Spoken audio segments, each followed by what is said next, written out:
There are many good adventures that one person can explore while sitting on a train. However, all good things must come to an end, which is why we have stations that are 100% terminus stations. Some terminus stations are based on a pier, for example, Ryde Pier Head, Portsmouth Harbour and Leamington Pier. There are other terminus stations that sometimes act as an extension to your journey. For example, a train that runs from Brighton to Orr uses the terminus at Eastbourne. In these cases, the train almost calls at Hampton Park at least once, sometimes even twice. Welcome to this two-part episode where I visit 11 of these terminus stations over the course of 48 hours. Well, really it'll be 9 because of the 2 that support it. In today's part, I'll be visiting some of the terminus stations on the South Western Railway network, and in tomorrow's part, I'll be visiting some of the terminus stations on the Southern network. There are many mysteries of the British Railway that are dying to be discovered. Join me, Darren Stratton, as I take you around the 4 corners of the UK to explore the many mysteries that are hidden between a station and its platforms. The opportunity train is arriving, so let's hop aboard and get exploring. Portsmouth Harbour's railway station opened in 1876 and consists of 4 platforms. Platform 1 here is not a London-bound platform. It runs the Great Western Railway service to Cardiff Central. There are also some southern services running to London Victoria and Brighton, and South Western Railway offers services to London Waterloo, some via Guildford and some via Basingstoke. The Isle of Wight ferry offers services to Ryde, with the journey lasting 22 minutes. More information about the Isle of Wight network is in an earlier episode. Feel free to look at the video after this one. Portsmouth Harbour is also missing platform 2. More information again is in a previous episode. This is going to be an interesting journey to Leamington Piers railway station, as I would need to make a couple of changes first. Southampton Central and Brockenhurst. Southampton Central would normally be my go-to station if I was to get a southern train, as that's where all their trains would terminate. The South Western Railway services used to run from Portsmouth to Bournemouth, but following a dispute, these were also curtailed to terminate at Southampton Central. Brockenhurst is another interesting one, as its platform 1 is one of the exceptions to the London-bound notion in the southwest of England. Some other exceptions to this notion are Portsmouth Harbour, as its platform 1 is usually bound for Cardiff Central, and Salisbury doesn't even have a platform 1 since it goes to passengers. There is another station in the southern area with only 1 platform, but this has a bit of a twist. I'll explain more about this in tomorrow's segment of this episode. Although this railway station is technically not a terminus station, it is your go-to station if you plan on going to either of Leamington's railway stations. Brockenhurst consists of 4 platforms, and they all go to either Poole or London. South Western Railway could get away with reducing platform 4 to a terminus because this platform hosts the Leamington Pier service and is the only service that calls here. This service only calls at 2 Leamington stations, Leamington Town and Leamington Pier. This station of Brockenhurst opened in 1847 and was nicknamed the Castleman's Corkscrew. Platform 2 is the London-bound platform, as is platform 1, and platform 3 is used for services to Bournemouth, Poole and Weymouth. On a diversion, this station also offers a limited direct service to Hampton and Portsmouth and Southsea, although the Weymouth to Hampton direct route happens more often. Other services may use platform 4 at this station, but this is a rarity. Leamington Piers railway station is one of the stations that has only 1 platform, so I don't know why they bother sorting out the platform number. Then again, having said that, this station only offers 1 service to Brockenhurst, and therefore only 1 platform is needed. This station offers the White Link service to Yarmouth Isle of Wight. This journey takes 40 minutes. This station opened in 1884. The Lymington branch line was operated as a heritage service using Class 450 electronic units, but this was continued in 2010. There are no toilets at this station, but the ferry terminal has them. The station has overhead shelters and information screens. The information screens that announce the platform numbers, even though there is only one platform at this station. I'm now on the train leaving Bournemouth going to Weymouth. This train starts at London Waterloo and would have gone via Basingstoke, Winchester and Southampton and Brockenhurst before arriving into Bournemouth. You would change at Brockenhurst for the two stations at Lymington Town and Pier. I didn't do a travelling segment on the Lymington to Brockenhurst train because the trains on that line only take 10 minutes to get to its destination. Both stations in Lymington have only one platform, but that's just because it has that one service of 4 coaches run on that line. Some people, including myself, have drawn their conclusions that South Western Railway could get away with reducing platform 4 in Brockenhurst to a terminus, since the Lymington service is the only train that calls there. However, despite this, platform 4 in Brockenhurst is split into A and B.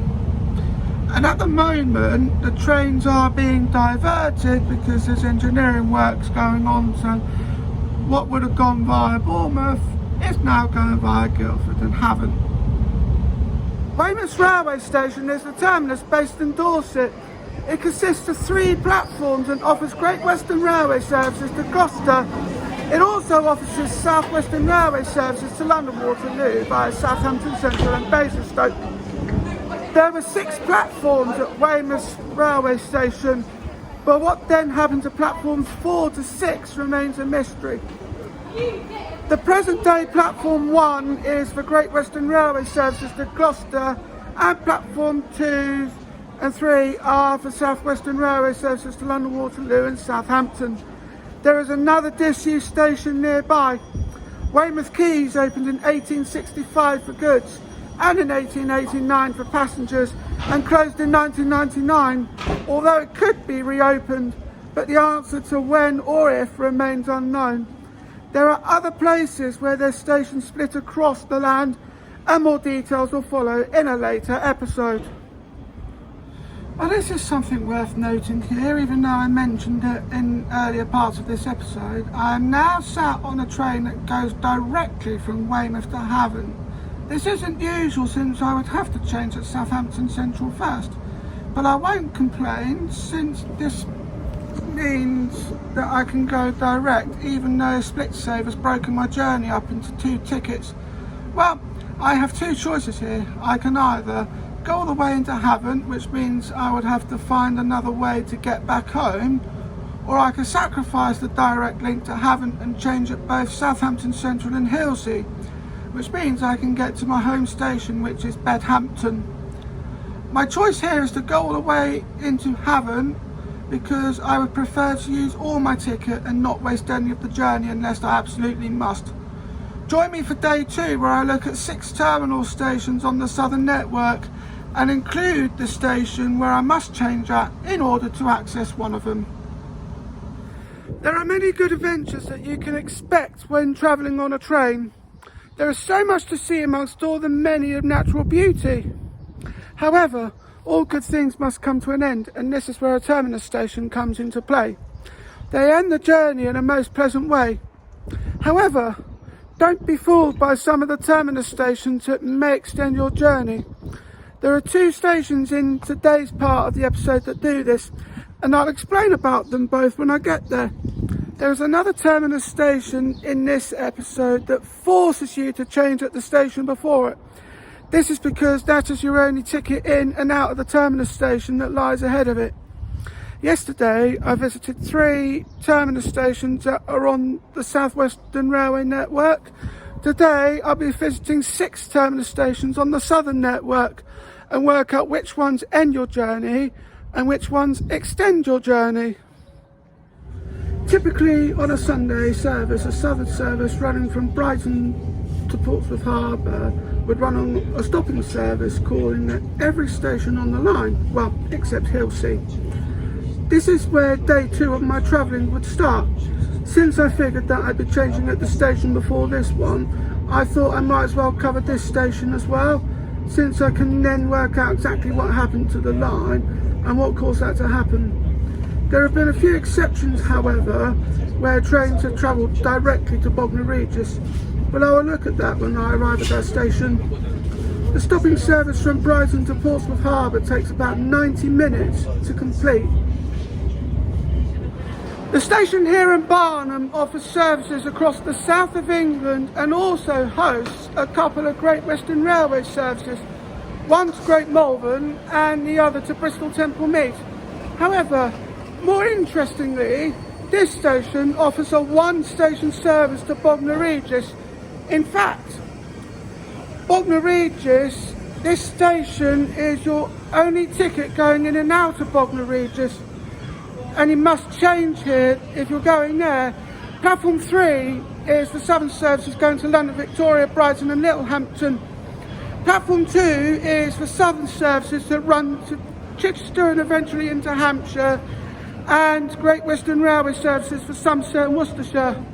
And Platform 1 is mainly used for services going to Bognor Regis. The one thing that I'm usually wary of here is the gaps, particularly at Platform 3.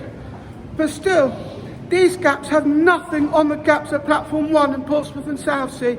Trains going to and from London Victoria are used to attach and detach at this station, using Platform 1 to attach and Platform 2 to detach.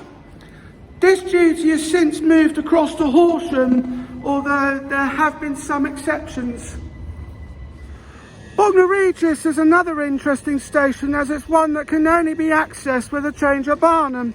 Therefore, all the services that start at this station would call at Barnham. This allows for passengers to make changes if they require other services. The services offered here usually go to London Victoria via Horsham and to Littlehampton. This station also offers a one-station service to Barnham, which is important in case any changes are required. Regarding the travel to London Victoria, this train will arrive first at Horsham and wait for the Hampshire train from Southampton Central or Portsmouth Harbour to connect. And when the train divides Bognor Regis, the Bognor Regis portion is the last to leave.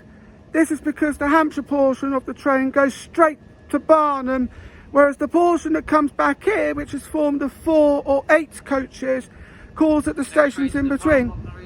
The stations between Horsham and Barnham are Christ's Hospital, Billingshurst, Pulborough, Amberley, Arundel and Ford. Littlehampton's railway station offers a few services, nearly all of which start from this station.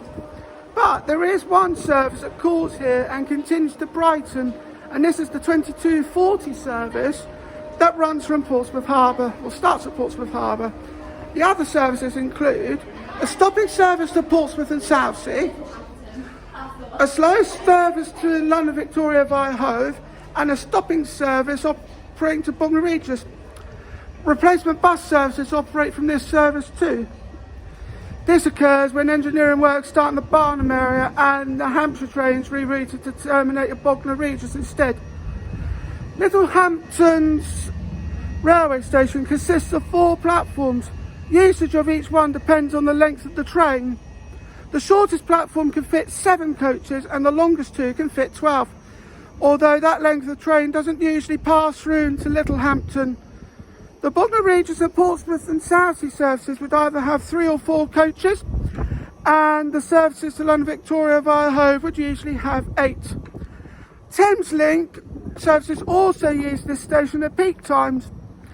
These would run to Bedford, although these are not in service at this current time. Brighton Station is based on the East Coastway line and it consists of 8 platforms.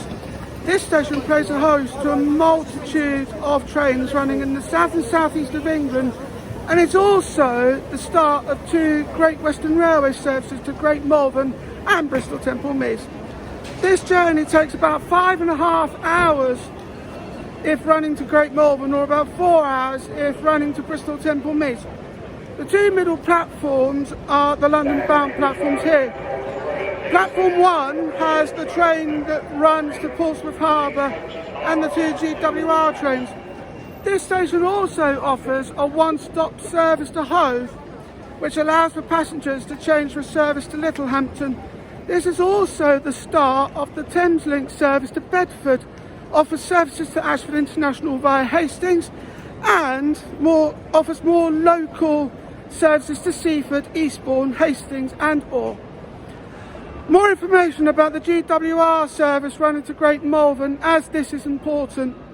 This service is currently only running to Worcester Foregate Street and is set to be scrapped. Therefore, if I'm going to conduct research going directly into Filton Abbey Wood from Havant, I'll need to do it soon. Now, usually I would get the train to go towards the next two places that I'm covering in this episode, but in an interesting turn of event, there are engineering works in the Lewes area. So I find myself having to take a couple of buses for some parts of the journey. The first bus will take me between Lewes and Seaford, and the second bus between Lewes and Poldgate. There are 5 stations between Lewes and Seaford: South East, Newhaven Town and Harbour, Bishopstone and Seaford. There are 3 stations between Lewes and Poldgate: Clyde, Berwick and Poldgate. This route is also simulated on the video game Train Sim World 2, which is a stopping service calling at London Road, Brighton, Moulsecoombe, Falmouth, Lewes and the 5 that I mentioned after that. There are some very interesting facts that await at the next station, so I'll be very much excited to visit this station amidst the bus travelling between the trains. Seaford's railway station is another interesting station, as it's one of the few here in the UK that only has one platform. You can also tell that this station used to have a second platform. Platform 2 is the last remaining platform here at this station. This station was reduced to a single track in 1975, and the services were moved to the one remaining platform. Platform 1 for Bishopstone and Platform 2 for Seaford. And although you can still see Platform 1 just opposite, although it's been plotted over with, it's overgrown and the track has been lifted. But this constitutes in my mind as a missing platform, although it wouldn't have if Platform 1 had remained open and Platform 2 had closed. This is the second station I visited alongside Salisbury in Wiltshire that doesn't have a Platform 1. This makes me want to comb every area with a fine comb to analyse any other station that may have followed in the footsteps of Seaford and Salisbury. Eastbourne's railway station, although it's a terminus station, acts as an extension for some journeys. For example, the service running from Brighton to Hastings and Orr would call here and go back up on itself. Therefore, a second call to Hampton Park is potentially on the cards, the first time coming from Poldgate and the second time going to Pevensey and West Ham. These services consist of 4 coaches. Now, a station with short platforms would sport the front coaches, but a change of direction here means that Norman's Bay ends up sporting the rear coaches, meaning the doors of coach 1 will not open, whereas usually the doors of coach 4 that won't. There are certain services that do terminate here, mainly services from London Victoria, but all services from Brighton would call here and continue to other destinations. I am now on the train going to London Victoria amidst the bus travel from Poldgate to Lewes. I've travelled to London Victoria via Horsham, and I've also gone there via Hove. And this would have been the first time that I'd have gone via Lewes, but there's a slight change of plan based on the fact that there are engineering works and I didn't want to have to get another bus. If my memory serves me correctly, that train would have called at Wivelsfield, Cooksbridge and Bolcombe before joining the main London line at Three Bridges. There is a history behind the place of Three Bridges. The place was named after 3 of its older crossings, not after its rail bridges. More information of this area will follow in another episode. London Victoria has 19 platforms and these offer services with 3 different operating companies. London Victoria's railway station is the second largest railway station in the whole of the UK with 19 platforms. This station is second behind another terminus station not too far from here. London Waterloo has 24 platforms where all the services are run by South Western Railway. However, the station here in London Victoria offers services by 3 different operating companies. South Eastern runs services to Kent. Gatwick Express offers services here that originally only ran to Gatwick, but that's now expanded to Brighton, and that's been suspended due to COVID. But things are slowly improving here, so hopefully it shouldn't be too long before we see our trains running at full capacity once more. London Victoria opened in 1860 and was designated a Grade 2 listed building in 1970.